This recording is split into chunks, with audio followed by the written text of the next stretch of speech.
कैसे, कब और कहाँ, ये कक्षा 8 क्लास 8 हिस्ट्री इतिहास के बारे में हम जानकारी ले रहे हैं।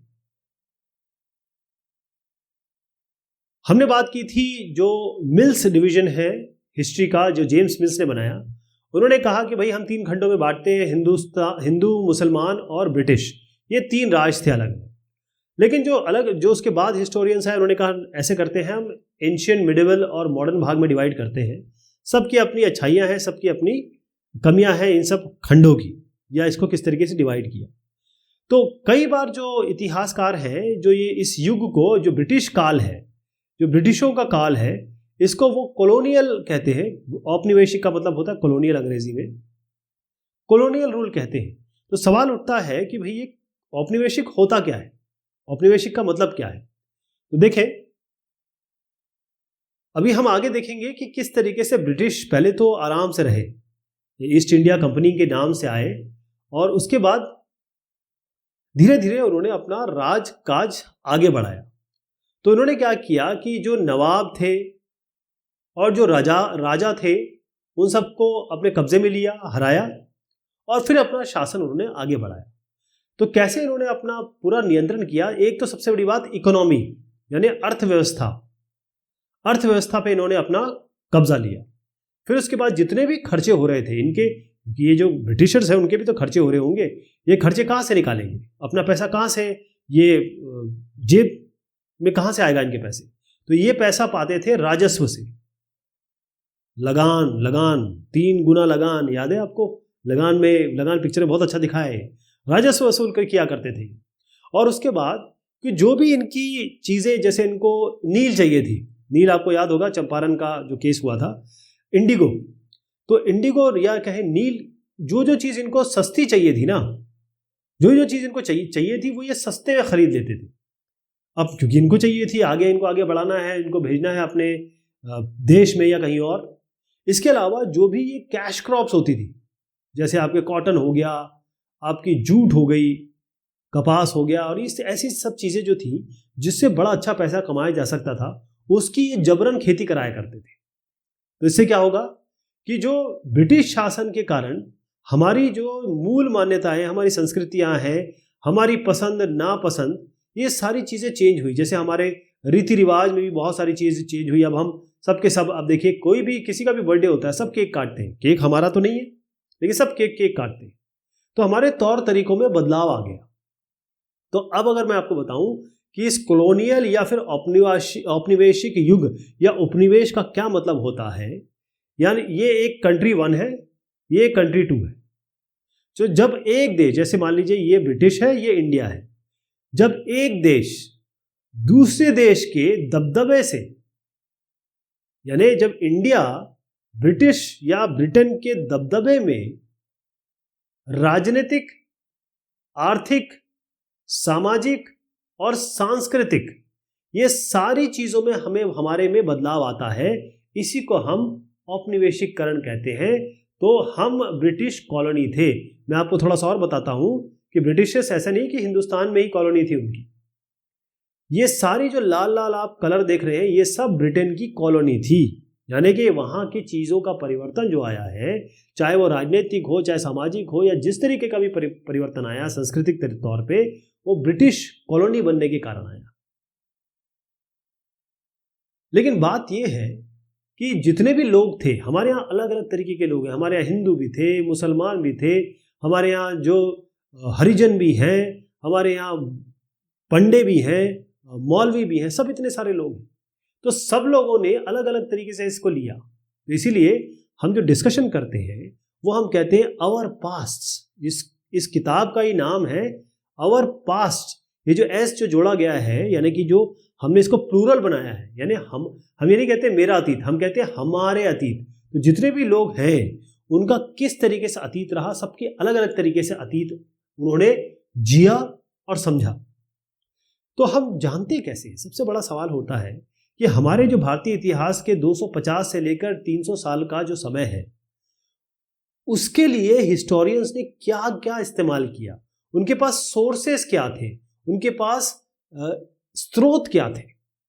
तो पहली चीज ये थी जो आज भी चलती है, हमारे यहाँ यही चलता है, बल्कि पूरे विश्व में ये चलता है कि जो ब्रिटिश शासन था, जो ब्रिटिश राज था, उन्होंने सबसे पहले क्या किया, उन्होंने क्या किया कि भाई देखिए, जो रिकॉर्ड है, सरकारी रिकॉर्ड, यानी जिसे हम कहते हैं ऑफिशियल रिकॉर्ड, ये इतिहासकारों के लिए, जो हिस्टोरियंस है, उनके लिए सबसे बेहतरीन, सबसे बढ़िया साधन है। क्योंकि अंग्रेजों का यह मानना था कि हर चीज जो भी हो उसको लिखना बहुत जरूरी है, लिखा जाए इसको, ठीक। यानी कोई भी उनका निर्देश होता था, ऑर्डर होता था, कोई भी उनकी योजना होती थी जो वो बनाते थे, कोई भी वो फैसले देते थे, जैसे कोई नीति बनाते थे, कोई पॉलिसी बनाते थे, कोई भी नीतिगत फैसले हो गए, नीतिगत लिख देता उसको, या कोई सहमति, किसी कोई एग्रीमेंट कर रहा है तो सहमति जो हो गई वो हो गई, या कोई जांच हो रही है किसी के खिलाफ, ये जो भी आप नाम ले लें, वो सारे के सारे उसका वो साफ साफ लिखना जरूरी था उनके समय। तो उससे वो क्या कहते थे, क्यों लिखना जरूरी है, पहले अगर आप लिखित होगा तभी तो उसका अध्ययन कर पाएंगे, अच्छे से पढ़ पाएंगे इसको, और इस पे फिर वाद विवाद कर पाएंगे, डिस्कशन हो सकेगा। तो ये जो चीज है ये इनके दिमाग में थी, और ये चीज उन्होंने इसको फलीभूत भी किया। तो अब देखिए, इनके बाद ब्रिटिश के बाद आप देखिए ज्ञापन, टिप्पणी, यानी कोई आप नोट लिख देते हैं, या प्रतिवेदन, आपको कोई बात है तो आप प्रेषित करते हैं, भाई हमारी चीज ये रखिए अपने पास, या हम ये कहना चाहते हैं। तो ये जो ज्ञापन है, टिप्पणी है, प्रतिवेदन है, इन सब की एक संस्कृति शुरू हुई। ये ज्ञापन, टिप्पणी और प्रतिवेदन जो है वो चीज तो एक ही है, थोड़ा अलग अलग रूप में यूज होती है। वो आवेदन हो, प्रतिवेदन हो, कोई चीज आपने टीका टिप्पणी की, या कोई किसी को दिया आपने, जैसे जो राज्यपाल को लोग ज्ञापन जा के देते हैं, वो सब चीजें हैं। तो अंग्रेजों का एक और चीज मानना था, अंग्रेज ये कहते थे, ब्रिटिश ये कहते थे कि हर चीज को संभालना बहुत जरूरी है, चाहे वो डॉक्यूमेंट हो जिसको हम दस्तावेज कहते हैं, चाहे वो पत्र हो जिसे हम लेटर्स कहते हैं, इन सब को संभालना, संजोना बहुत जरूरी है। तो इन्होंने क्या किया, जितने भी इनके शासकीय संस्थान थे, यानी कि मान लीजिए इनका ये ऑफिस है, तो हर एक ऑफिस के साथ उन्होंने एक अभिलेख कक्ष बनाए, यानी आर्काइव्स बनाई, या ये कहे कि एक रिकॉर्ड रूम बनाया। क्या बनाया, रिकॉर्ड रूम बनाया, अभिलेख कक्ष बनाया। तो आप चाहे तहसील के दफ्तर देख लीजिए, तहसील के दफ्तर देख लीजिए, चाहे कलेक्ट्रेट ले लीजिए, चाहे कमिश्नर का दफ्तर ले लीजिए, चाहे कोई आपका सचिवालय हो गया, जैसे स्टेट का सचिवालय हो गया, स्टेट सेक्रेटरीट हो गया, या कचहरी कह लीजिए, सबके अपने रिकॉर्ड रूम होते थे। सबके रिकॉर्ड रूम, कहीं भी आप जाएंगे रिकॉर्ड रूम आपको जरूर मिलेगा, आज भी मिलेंगे। तो इसीलिए इस काम को करने के लिए कि जो महत्वपूर्ण दस्तावेज है उनको संभालने संजोने के लिए उन्होंने अभिलेखागार, ये बहुत इंपॉर्टेंट शब्द है, या फिर कहे आर्काइव्स, इसकी, और साथ में क्योंकि चीजें संग्रह करनी है तो संग्रहालय।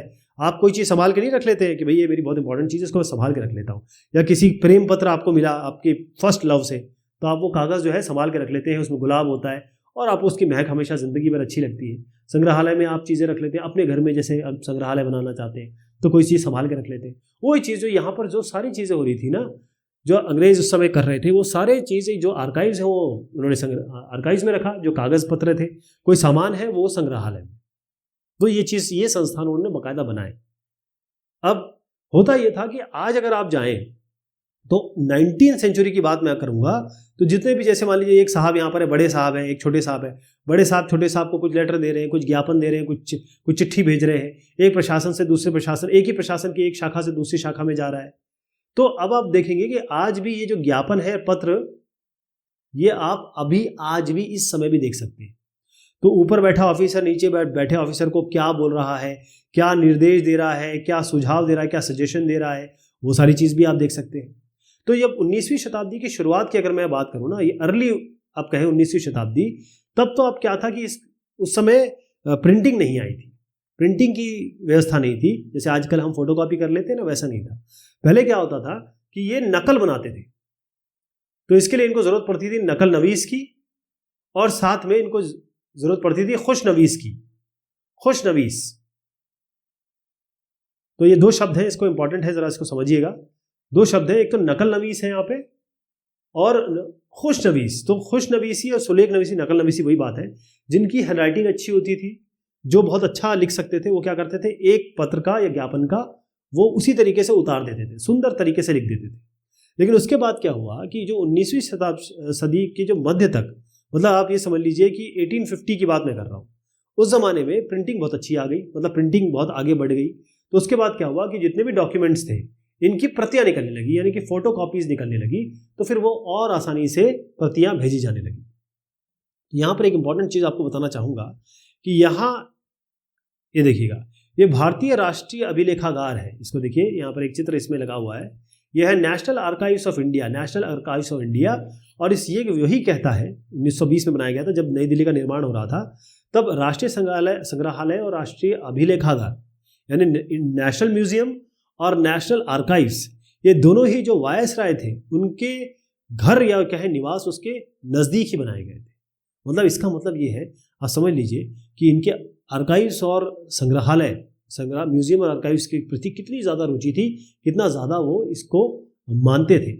दूसरी चीज़ यहाँ पर एक इम्पॉर्टेंट इन्होंने एक एग्जाम्पल दिया है, एक गृह विभाग की एक बात हुई, कुछ चीज़ चल रही थी, क्या चल रही थी, यहाँ पर भारतीय नौसेना के जो जहाज़ है उसमें सिपाहियों की बगावत को कुचलने का प्रयास हो रहा था। मतलब सिपाही बगावत कर रहे थे, उसको कुचलने का प्रयास जो हो रहा था, उसके लिए क्या चिट्ठी पत्री लिखी गई 1946 में, वो गृह विभाग यानी कि होम डिपार्टमेंट को भेजी गई।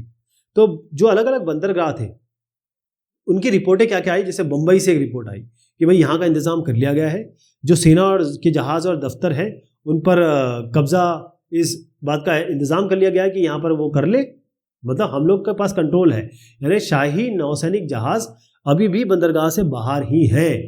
ठीक।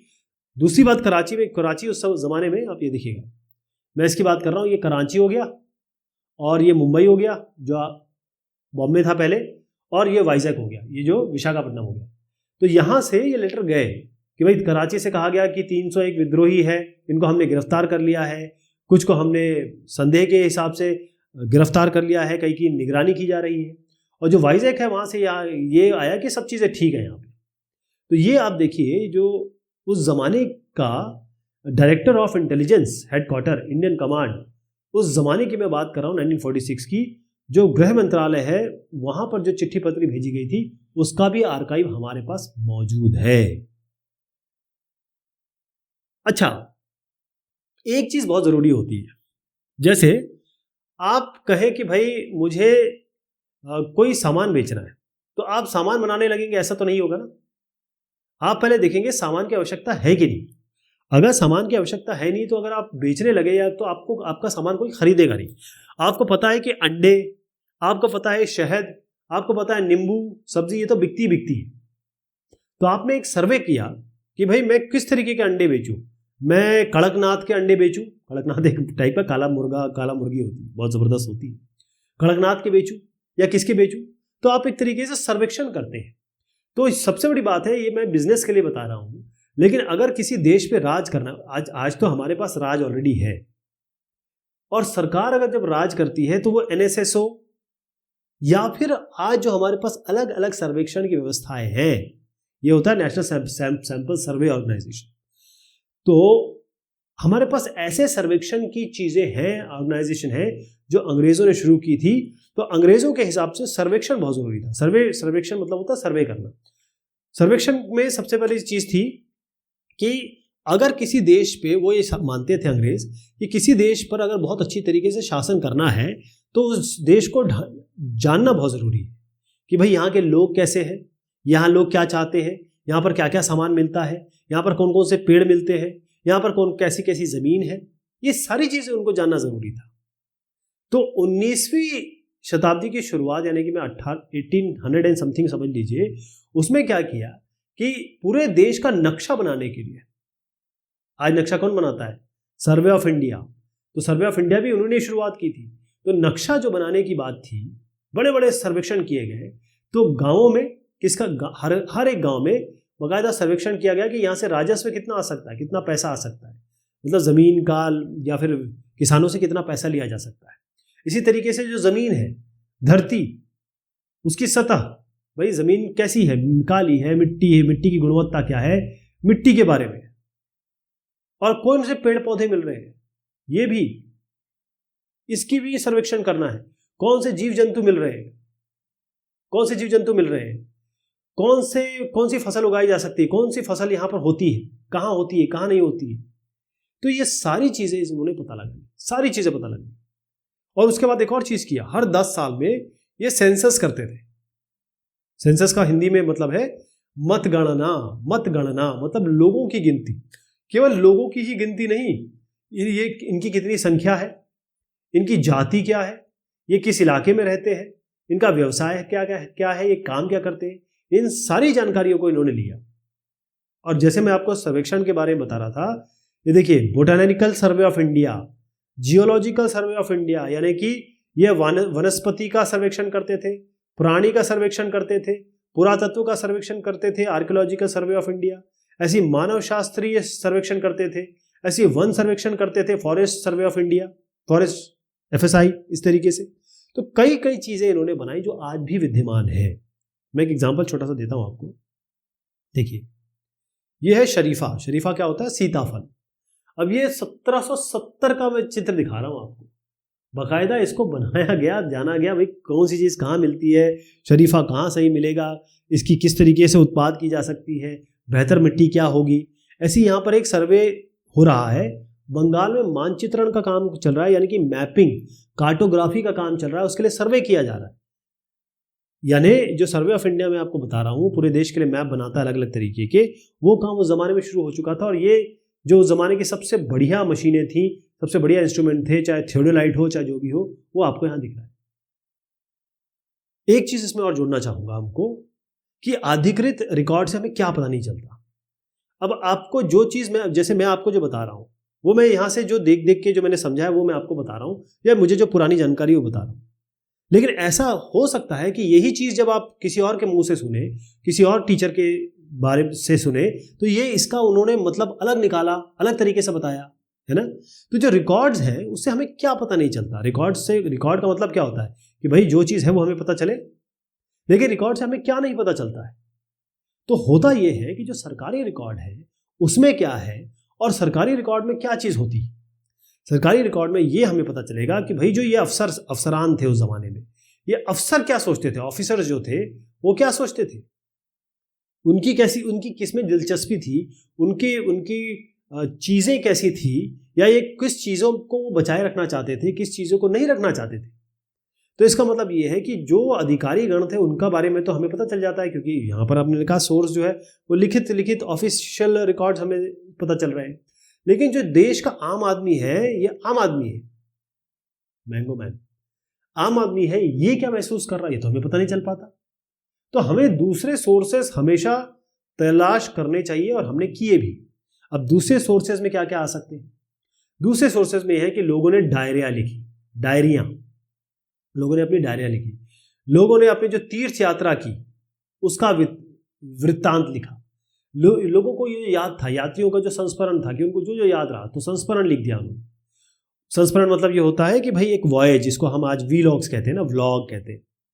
इस तरीके से कई लोगों ने अपनी ऑटोबायोग्राफी लिखी, कथाएं लिखी। इस तरीके से जो बाजार के बारे में है, मार्केट के बारे में लोगों ने लिखा। और साथ में जो मार्केट में जो पुस्तकाएं हैं, जो उस जमाने में छोटी छोटी पुस्तकाएं, मतलब बुकलेट्स मिलती थी, बुकलेट ही कहूँगा, बहुत बड़ी बुकलेट तो बुक्स तो नहीं मिलती थी, जो बुकलेट्स हैं वो।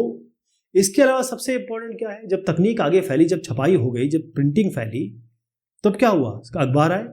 तो अखबार तो सबसे बढ़िया चीज़ है, आपको अखबार में हर दिन की चीज़ मिल जाएगी, आज ये हुआ, आज ये हुआ, आज ये नहीं हुआ। इसके अलावा बहुत सारे नेता आ गए, नेता तो थे ही और एक्टिविस्ट भी थे। तो नेता, जैसे ये आपके नेता हो गए, ये एक्टिविस्ट हो गए, यानी इनको हम सुधारक कह सकते हैं, इनको हम नेता कह सकते हैं। तो ये लोग, इन्होंने अपने विचार आगे बढ़ाए, इन्होंने विचारों को लिखा। इनके अलावा कवियों ने लिखा, इनके अलावा उपन्यासकारों ने लिखा, जो उपन्यास लिखते थे, जैसे जो कहानियों का संग्रहण हम कह सकते हैं। तो ये अपने भावनाएं व्यक्त करते थे, चाहे किसी भी तरीके से। तो पढ़ने लिखने वाले लोग हैं, वो अपनी जो भी चीज़ें उन्होंने लिखी वो हमें पता चलती है। कहने का मतलब, हमें वो सारी चीज़ें पता चलती है उन लोगों से जो पढ़ना लिखना जानते थे। उनके बारे में क्या, आदिवासी, किसान, खदान में काम करने वाले मजदूर या सड़क पे जिंदगी व्यतीत करने वाले लोग, गरीब लोग, उनके बारे में हमें कैसे पता चलेगा? उनके बारे में तो नहीं पता चल पाता है। तो ये हमारे अभी भी हमारा एक विषय है जिसको हम जानने की कोशिश कर रहे हैं। तो थोड़ा सा एक चीज़ बताता चलूँ आपको कि जो ब्रिटिश गवर्नमेंट के रिकॉर्ड है, ऑफिशियल रिकॉर्ड, एडमिनिस्ट्रेशन के जो रिकॉर्ड है वो हमें पता चलते हैं। जो अखबार है उससे हमें सारी चीज़ें पता चलती हैं। लोगों की बायोग्राफी है, जो मैंने अभी आपको बताया, ऑटोबायोग्राफी हो या बायोग्राफी हो, आत्मकथा हो या किसी ने उनके बारे में लिखा हो, उनकी किताबें, उनकी जो पर्सनल डायरीज हैं जो उन्होंने खुद लिखी हुई हैं, जो इंपॉर्टेंट लोग थे, मतगणना है, जो अलग अलग सर्वेक्षण हुए, और जितने भी बिल्डिंग और मॉन्यूमेंट हैं उस ज़माने में, वो भी बहुत कुछ कहते हैं। तो एक चीज़ आपको दिखा देता हूँ आपको, इससे आपको पता चल जाएगा। 1946 में एक पुलिस की एक हड़ताल हुई थी, उसकी एक खबर है जो यहाँ पर हिंदुस्तान टाइम्स में छपी थी 1946 में। इसमें यह बताया गया कि भाई जो खाना मिलता है वो इस लायक भी नहीं है कि इंसान खा सके, इसको जानवर भी नहीं खा सकते। तो एक तरीके से लोग यहाँ पर हड़ताल पे चले गए, पुलिस की हड़ताल। तो वो न्यूज़पेपर की कटिंग में आपको दिखा रहा हूँ। तो सारी इन्फॉर्मेशन हमें यहाँ से मिलती है। तो हमने जाना कि भाई डेट्स का क्या मतलब है, कहाँ से हमें जानकारी मिलती है, ब्रिटिश के समय उन्होंने क्या लिखा, कैसे खंड में डिवाइड किया, इसी तरीके से फिर हमने कैसे डिवाइड किया या और लोगों ने कैसे डिवाइड किया, कहाँ से सोर्सेज हैं, और क्या क्या इन्फॉर्मेशन हमें मिलती है, क्या क्या छुपा ली जाती है या किसी के परिप्रेक्ष्य से, परसेप्शन से जो मिलती है, हो सकता है वो दूसरे के परसेप्शन से ना होती है। ठीक है, चलिए सर, धन्यवाद।